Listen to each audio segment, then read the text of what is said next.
guests. Welcome Jessica, Lisa, Pauleanna, and Fotini. Hello? Hello? Yeah? Can you hear me? Bit of a traffic jam. How's everyone doing? I am really excited because it's going to get sussy in here. Everyone has their drinks, they're refueled, right? Yes. So we started the day off with the notion of owning your life story. And then we kind of went into a journey of what that would look like and future-proofing yourself and owning your story and what would that look like. And then we went into like, okay, let's think about internally how you think of, yourself and some of the narrative you're talking about. And now we're going to start going the other way, which is, what do you say about yourself to others? And does that matter, and in what context? Because for someone like myself, there's always this fine balance between self-promotion and bragging. And I would say that especially for the Canadian culture, and depending on your upbringing, there's a lot with that to unpack. And so I'm really excited about these three women that we have here today because they tell stories for a living, whether it's in the boardroom when you're negotiating, whether you're covering a news story or profiling or writing for a celebrity. It's how you take what the facts are and turn it into something. Now, sometimes it's not just the good things. Sometimes it's the not so good things. And that's okay. So I'd like to first start off by saying, okay, let's start talking about pitching yourself and bragging rights. Who is interested in learning about pitching yourself? Okay, so everyone I'm sure has a 30-second elevator pitch, right? We're all executives, we all have that. When was the last time you actually reassessed that, updated it? Oh, good for you. Look at you. We have someone that's prepared for today. Right? Okay, so let's get going. I guess I'll just start off and we'll go down the panel. Fotini, tell us, pitch yourself. Well, I am someone who's been doing this negotiation thing for over 20 years now, but it was only a few years ago that HarperCollins reached out to me and asked me to write a book about it. So now I call myself an author as well as someone who sits in boardrooms with clients, and I get invited into rooms like this to share my tales and tips with lots of really cool people, and I love every day of my job. Oh, so good. So many of us, I don't know if you were like me, but I was told the secret to success was put your head down, do good work, and eventually someone will notice you. Yeah, in my research across 23 different countries with more than 400 people and counting, a lot of us were told those things in similar myths. And so I now go into rooms like this and talk to teams and organizations about how do you help your people be seen and heard. I'm the author of Bragging Rights. My last name is Bragg, and I really believe, especially now, that we need to be seen and heard even more so because it's not just about the humans needing to know us, it's also about the algorithms and AI needing to know about us. And my research reveals, too, that it's actually, in the US, a $2 trillion issue, so we can do the 10% math here and say that when our people are not seen and heard, we lose out as organizations because of that. So I'm happy to unpack that as we go. Great. Hi. So my name is Pauleanna Reed. I'm a celebrity ghostwriter, and I help the world's leaders and doers who are shaping the future turn their personal stories into brand assets. That's books, keynote speeches, op-eds, and more. I service clients across industries, but the one thing that they have in common is that they want to become better storytellers and better solution-driven communicators. They understand that before you can change business and policy, you have to change hearts and minds first. And so when they hire me, they're not just working with a phenomenal ghostwriter, they're getting someone who is a structural thinker, a brand architect, a confidant in human diary, someone who can decode ideas. And I'm a woman who has a proven track record of navigating cultural, societal, and generational sensitivities using communication strategies. And so clients truly trust me with their reputations and their legacies. In fact, they have me on speed dial because when they want to speak up and shake the room, I'm the woman they call.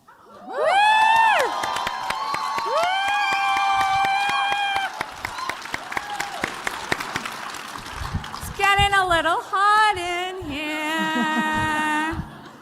And I do it all while pregnant.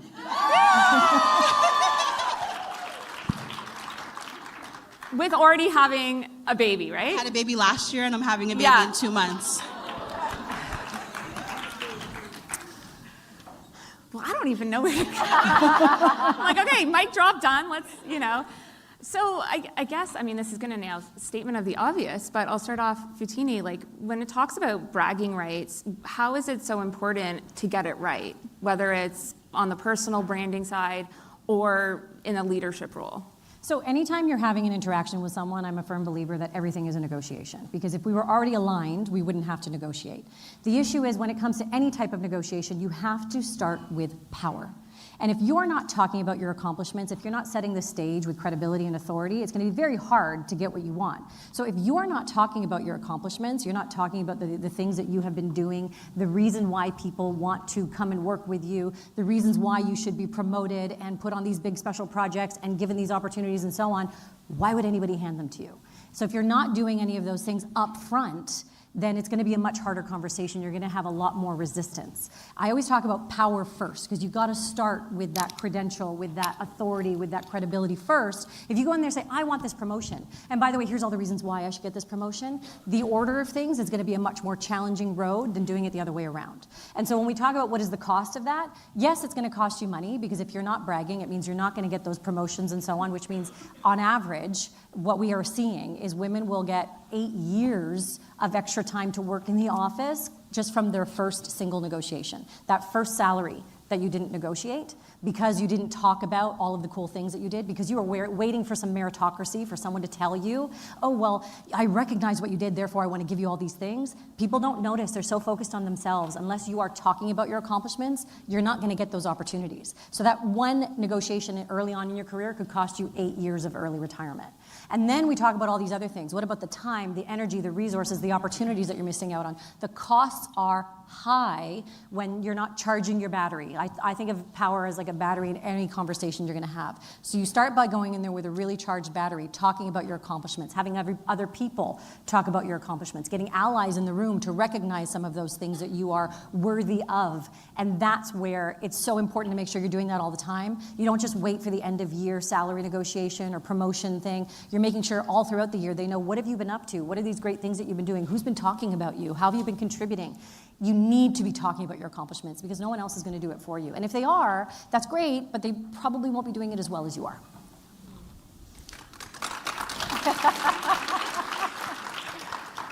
Let's get real though for a minute, right? It could be icky. Who feels icky talking about themselves? Okay, so let's get into. Oh, I missed that. What? What? Oh, I told him to take down my number. So I'd love to ask Lisa, let's just explore a little bit more about the ick, and based on some of your, experience and your research across different cultures, can you help help us break it down? Why there's like that ick? Yeah, 85% of people actually say they feel icky when it comes to bragging and self-promotion. So if you were one of those people that said yes and put your hand up, you're not alone. So many of us. And it's so interesting because when I talk to different rooms, they'll say, but it's my culture, it's my this, it's my that. Well, actually, it's almost all of us feel it in some different way, shape, or form. And even from the same culture, two different people will have two different experiences. But part of it is how the factory era, a lot of us were taught, put your head down and do good work, and you didn't want to be noticed. But again, in this day and age, it's a different time. I think part of it is, though, we're also taught bragging is such a taboo word. And so anyone feel cringy when we even heard the word bragging? It's my last name, I know. So bragging means to talk about one's success with pride, and my reframe is that pride also means justified self-love. Where's Hannah? You'd love that, right? Justified self-love, that's when we give ourselves a pat on the back for our work. And so when we're bragging, it's really about being of service to other people, so they don't go down the hall to that mediocre person, that they know you're the person that's of service to them. So when you brag and self-promote, it's being of service to the world. And so I want to liberate the word. It used to mean shine, shimmer, and bravery back in like 1325. And I think that's what we should take it on, as shine, shimmer, and bravery. You've done all these great things. And then when we talk about self-promotion, those are the tactics. So we have our brag, we have that thing we succeeded at, we want to tell other people. And self-promotion, those are the tactics of how we send it out into the world. Showing up here is a tactic. Making conference BFF and following up with her is a tactic. All these things are joining this great community and participating. That's a tactic. So it's not just, hey, look at me, and ego boosting. It's about clarity with it. I think I'll just wrap it up, but self-aggrandizement, that's where we feel that ickiness. That's that puffery, that I'm better than you. That's where icky lives, self-aggrandizement. But it's, back in my journalism days, it was a $5 word, so it's about $50 now. But self-aggrandizement. So if you're ever feeling it, it's not bragging, it's not self-promotion that's a problem, it's self-aggrandizement. And is it ego or is it clarity? That's the way to start thinking about it. You know, in some of our prep work, you mentioned, and it really helped me actually, because I find it quite icky, to be honest, is, distancing yourself and almost thinking about what would you want others to say, and what would they say if they were asked about you. And so all of a sudden you start thinking about how you would ask about your colleague that you would want to recommend for something. And so it's really about kind of separating yourself, you were mentioning, versus, right, like distancing yourself and giving the service of your strengths to others. Yeah. Well, think about it. If you were put it yourself as your best friend, you wouldn't let her go into self-deprecation mode or minimizing all of her successes, right? So think about it if you need to separate yourself, but it's really being of service. So then it's not all about me, and how great I am and all these things. You are great, but as we get going in our bragging and self-promotion, it's taking baby steps to realize that I can have bragitude, which is gratitude plus bragging. I didn't make that up, but those are small ways so we can bring along other people on our journey as we brag and self-promote, and it's not just always about us. Our world is about us and our brain, but it's really how are we of service to other people. So that's, okay, it's of service. That's the easiest way to think about it. And, just to build on that, and so would love to get your perspective, because I think we're both introverts. Believe it or not, I'm an introvert. And, there is some overlap between introverts and extroverts and this topic of bragging rights. So can you just share a little bit from your perspective? Yeah, absolutely. I think it's really important to invite introverts, and also I want to highlight women who are neurodivergent. Like, I fit into both categories because they're often not included in the conversation. So like 1 in 3 people that you know are introverts, and then we have over 2 million Canadians that are neurodivergent. And so how I approach or take the ick out of self-promotion is just completely reframing it and redefining it and rewriting the rules to suit how I navigate the world and the lens I see the world through. And so that may look like, I know that, coming into a room like this is anxiety inducing. And so what I love is connecting with people one-on-one. Where's my new friend? Yeah, I made some great friends here. And so connecting with people one-on-one. And so what I lean into is I place less weight on the accomplishments and the accolades, and I lean deeper into telling the stories behind the work and the people and the process. The second thing is navigating social media, right? It's not just about in real life conversations, but using and leveraging social media as a form of self-expression so I can talk through the things that are important to me. I share my thoughts and opinions, and I have more control over who I'd like to connect with directly and following that. Next is definitely service, like looking at self-promotion as an act of service. If I don't speak up on that stage, if I don't participate in that interview, if I don't go to that meeting or that event, Who stands to lose? How many lives will be affected if I don't share my gifts and my joy? And the last thing I'll say is around solitude, right? Solitude is a crucial ingredient to fostering creativity. And some of us had to have a slow morning this morning in order to show up as our full selves today, right? You had to engage in calming activities so that you could participate fully today. And so I think that, oftentimes we count ourselves out of the game before we even got started. And I just think we just need a plan, and that's how you're going to win. Yeah. Very good. Yeah. Very good. Yeah. Can I just add on? I think all of that awesome, and it's really about, for all of us, it's really about narrowcasting instead of broadcasting. We don't need to speak to everyone. We just need those select people that can make a difference. So that makes it a lot less exhausting if we think about narrowcasting. I'm a former broadcaster. I wanted to reach the world, but if I really just touch one life, and then another life, and then you tell a friend, and so on. That's how it works, instead of thinking how exhausting it is to think that we have to talk to everyone. It's so interesting because the second you distance yourself and start thinking about, bragging or sharing and promoting yourself is for others as well, and it's an act of service, it starts separating a little bit. But I guess I wanted to ask you, Fatini, because you do such a good job of it, is how do you, where's the line between coming across arrogant versus just telling the truth?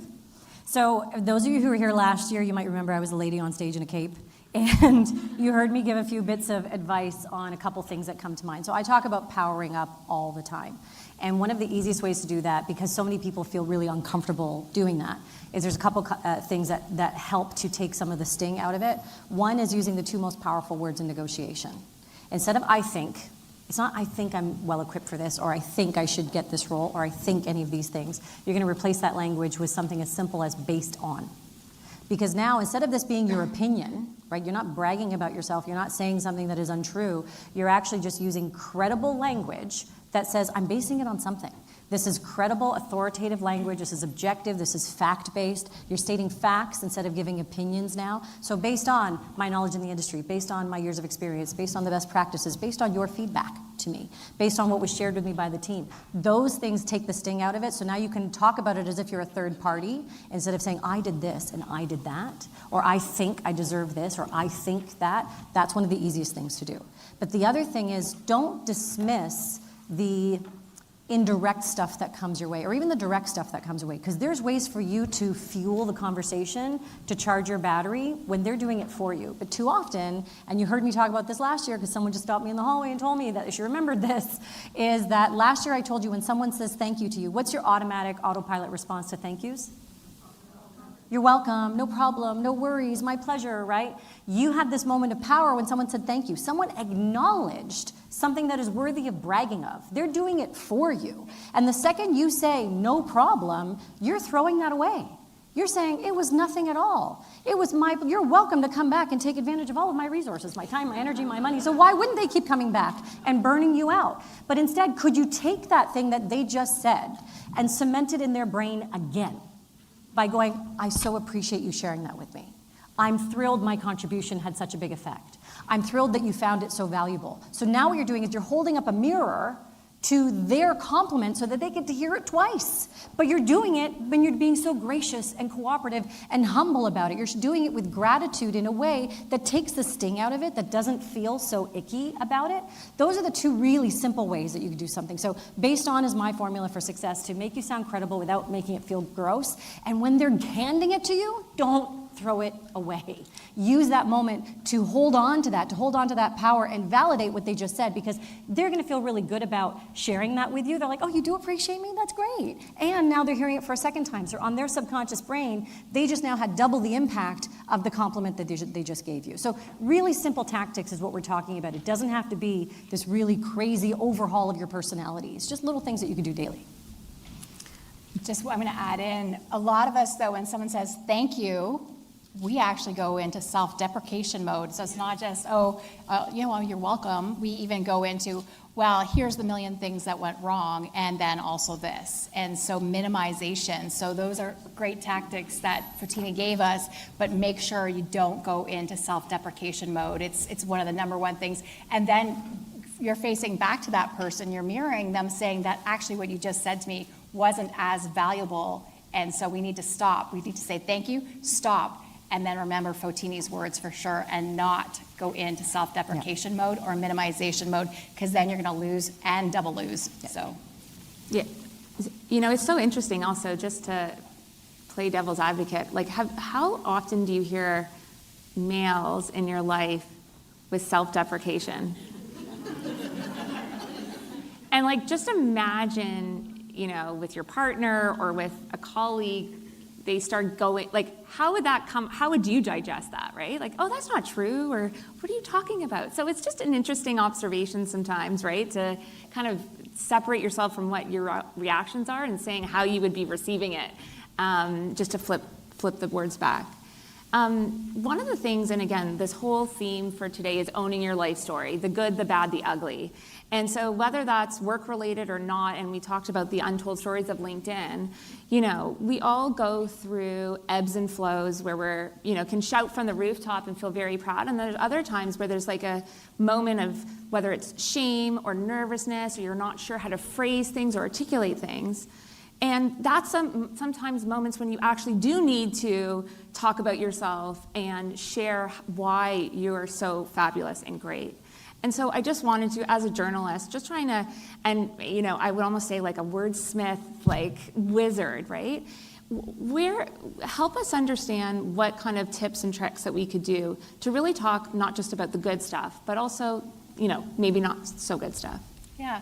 I just wish more of us would talk about the bad times, or even the things that we can all relate to. Because somebody mentioned about her shirt getting maybe a stain on it from the iron, and then somebody else mentioned her pants being not perfect. And we can all relate, but we're all hiding a lot of these stories. But imagine if we shared some of these stories along the way, that other people could learn from them.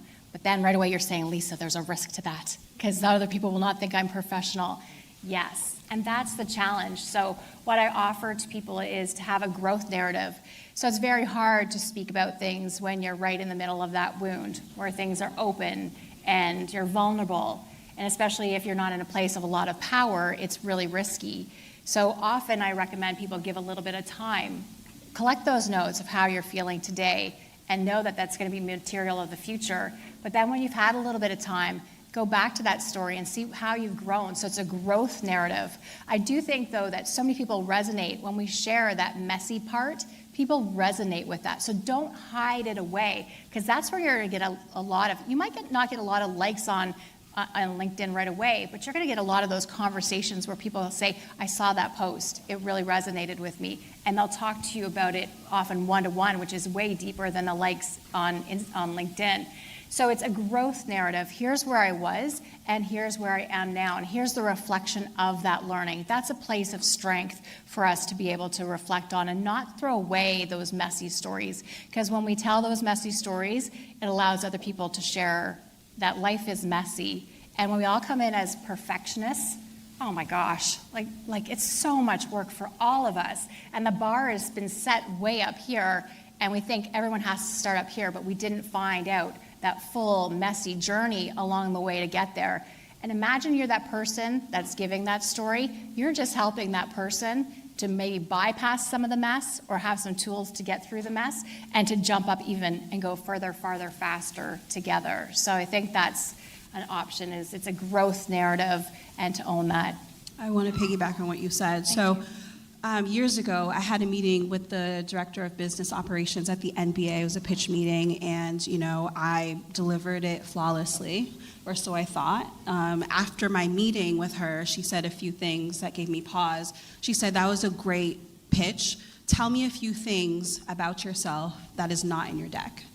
And I was a little bit taken back, but I proceeded. And after giving my spiel for about 30 minutes, it was in those, let's say, 3 to 4 minutes of human connection, personalization, woman-to-woman, kiki, is where the deal was closed, right? So I think it's important to remember that it's okay to tailor the most relevant parts of your story into your pitch, because while the recipient of the information may not have experienced the exact circumstance, when you tell a story, there are always universal themes that will create memorability and emotional connection, and that's what's going to land. The other thing I want to say is, in my profession, mutual transparency is very, very important.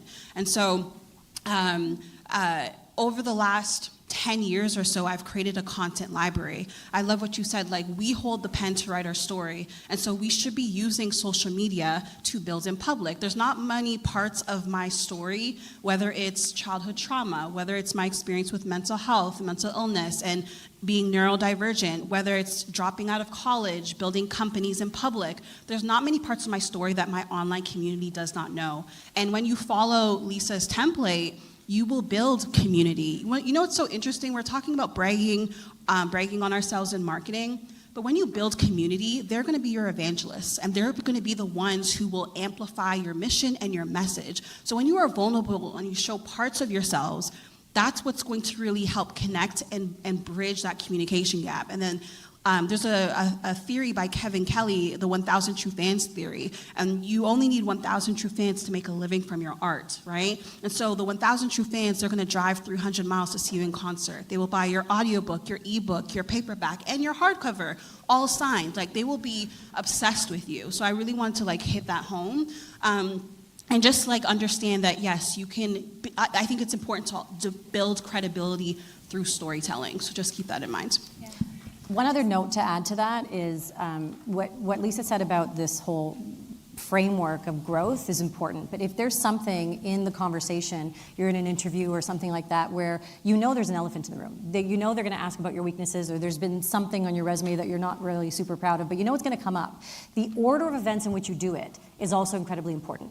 So according to persuasion and influencing theory, if you know there's a weakness, you're more credible and authoritative when you bring it up first, because you're bound to have a strength that's stronger than your weakness. So if you say, yeah, I totally understand that launch was a failure. Here's what we learned from it, building that in, and here's why you want to work with folks like us who have learned from those things. So bring up the weakness first, so long as you have a strength that's going to overshadow that. Because you bringing it up first says, yeah, I know it's not a problem, that's why I'm bringing it up, and I know I have something so strong that's going to well overshadow that. That's the order of things actually tells them, wow, this is somebody who's credible, who I want to believe in, who I trust, because they're not trying to hide it either. And so this creates a dynamic and a connection that helps you overcome a lot of those obstacles. And they're trying to own it.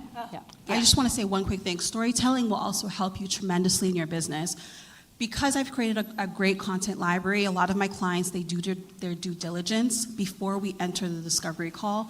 When we get to the discovery call, what I often hear from potential clients is, I got lost in your content, right? And they've already bought in to whatever I'm selling, because they've followed this path and this journey. So it has helped me close a lot of deals, being open, being vulnerable, because yes, I'm a great writer and service provider, but they're connecting to a story, a theme, a principle that I stand on, values that they have found through any of my content across channels.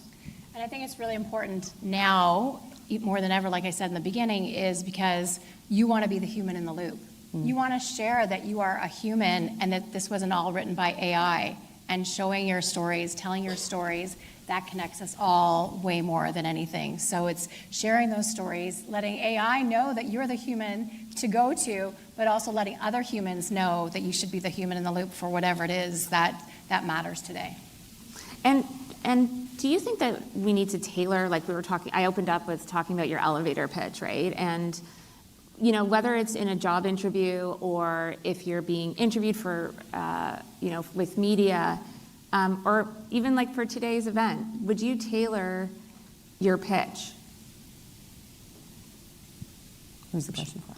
You. I think we're all ready to go, but We all have something go to say. ahead. I think We're all at the edge of our seats. Let's start. I mean, yes, whenever I enter any space, I'm assessing who's in the room, what my objective is, what my season is, what I hope to get out of the conversation. Am I looking for a connection and just looking for friends and casual talk, or am I looking to close deals and earn clients? I mean, I am always tweaking and rewriting my pitches. I have multiple pitches for different rooms. I also think it's really important to one of the most daunting calls that I get is from when clients hit me up and everything's so last minute, right? Everything's so chaotic. They haven't really spent the time and intention to refine and update their pitch as their portfolio evolves, right? And so, and when I say pitch, I mean that's like anything from like updating their website, their media kit, their biography, like all of that should be done ahead of time so you're not scrambling. You should always stay ready so you don't have to get ready. And then like familiarize yourself. Those of us who are not great speakers, practice, prepare, because you know what? Opportunity will meet you at any moment in any room, and if you are not ready, you will miss your moment. I've closed deals sitting next to somebody on an airplane, at an intimate dinner, in the lobby of a building, and you just always want to be equipped and be sure of yourself. And the last thing I'll say is your delivery matters, right? The energy and the energy that you bring to your pitch also matters, because if you're trying to get a buy-in from something you're advocating or selling, like I want to know that you've bought into it. So oftentimes we have these wet noodle handshakes and our body language is small and our voice is trembling. It's like, stand on business. What have you earned the right to talk about? What have you earned the right to sell, right? Because especially if you have a premium offer, because some of us in here are expensive, right? If you have a premium offer, you better know your shit. You know what I mean? I'm not going to invest money in someone who's not sure of themselves. So I wanted to offer that point too. Yeah. So I would build on that. So you need to be sure of yourself, but you also need to be sure of them. What's in it for them? So I work with a lot of companies who have to negotiate with big giants like Walmart. So I spent a lot of time in Arkansas. And I was working with a pet food company, and And so I was working with a pet food company, and unbeknownst to many of you in the room, when you walk down that pet food aisle, there's 4 different people, 4 different buyers who determine what you're going to be buying. There's a buyer dedicated just to dry dog food. There's a buyer dedicated to wet cat treats. There's a buyer dedicated to dry cat food, and there's a buyer dedicated to one other category. I didn't even know there was this many categories. I'm clearly not a pet person. But if I was coaching my client, this pet food company, on here's your pitch, here's how you get this negotiation done, we can't use the same pitch for all these buyers, because the guy who's on dog food, he's at the tail end of his career. He's like, do not make me have a rocky exit. I want to fly under the radar. I want to keep my days really quiet. I don't want senior management to notice that I'm here. I just want to come to work and go home. But the person who's in charge of dry cat food says, I want to be the next big thing. I want my boss who knows who I am. I want to be known as the innovator and blah, blah, blah. So they each have these different objectives. So if you take the same pitch and you deliver to these people in the same way, you're going to turn someone off, and you might turn someone on. But you've got to know, what am I coming to the table with? Why do they need to work with me? What are those based ons that would make them want to engage with me? But you also have to think about what's in it for them. So of all of the things in my brain right now about negotiation, I have a library of 20 years of a career and a book and all of this stuff. But I got to pick and choose based on this audience. What do they need to know to make them successful, to make them buy into me right now? So based on this person's objectives, I'm going to say, look, this great promotion, this thing that I did is going to help you have the smoothest sailing into the sunset retirement party you're ever going to have. Or this is going to make you known as the one who's done the coolest and most innovative thing at Walmart ever. You've got to be able to frame up to their why. You got to know your why. What are you trying to get out of this? But you got to figure out what's in it for them, and then you can frame what you want in a way that's going to be palatable and interesting to them. It's knowing the agenda, and if you're in corporate, it's what's the agenda of your leader once removed. Like, what is the real agenda here to so many of these things? And so what do they need to get out of it is critical.